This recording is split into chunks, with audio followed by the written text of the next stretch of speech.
Hi, I'm Senator Chris Eaton. I represent Senate District 40, which is Brooklyn Center and part of Brooklyn Park. I'm here today just to let you know about a few of my bills that I'm working on. I am chair of the conference committee on minimum wage for the Senate, and I'm hoping that we can get a minimum wage in place. I realize it won't be a living wage, but it should be at least a wage that if two people in a household work it, they can have a living.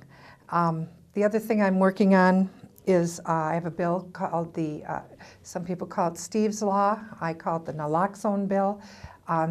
It's the medication that reverses the effects of opioids or narcotics, in particular heroin, which has become an epidemic on our streets. If we want to put this out and make it more available, put it with our first responders, our police, our deputies, our firefighters, our EMTs, everybody who previously needed a higher designation to carry it, to have them carry it like they do EpiPens and glucagon, because they're usually the first ones on the scene when someone's overdosing.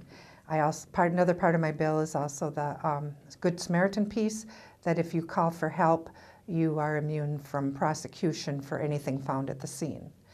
I will have the first hearing on that Monday in Health and Human Services, and then in Judiciary on Friday. So hoping to get that to the floor soon. I also have a bill on tan-free teens, using tanning beds for under 18-year-olds under my bill would be illegal. The incidence of melanoma and skin cancers have vastly increased for people as young as in their 20s from using these tanning beds in adolescence for prom or for going on vacation or whatever. It used to be the dermatologists only saw people in their 60s and 70s, and now they're seeing 20 and 30-year-olds. So I think this is an important health issue, and it has been listed as a carcinogenic by the American Cancer Society. I have a bill to do a study on online gambling, a moratorium on it.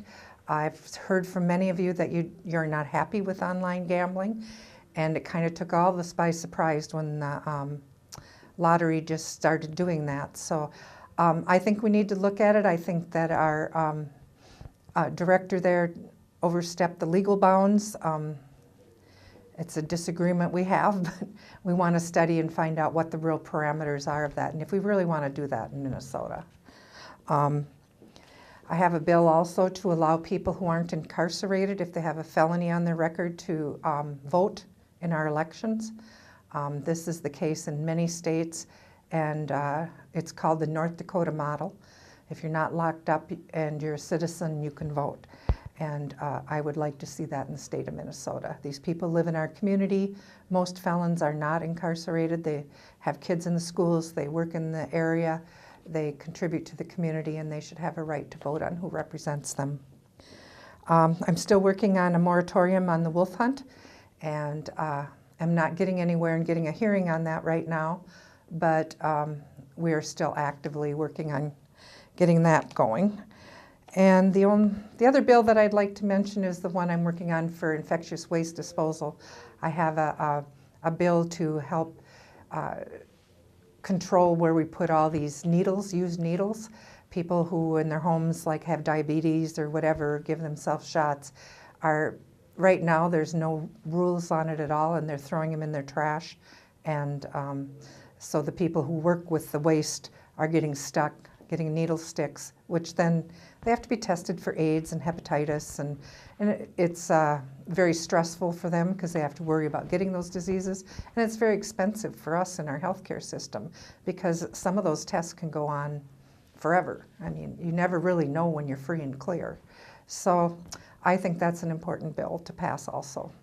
So I thank you. I'm working hard, and I really am grateful for the opportunity to represent you.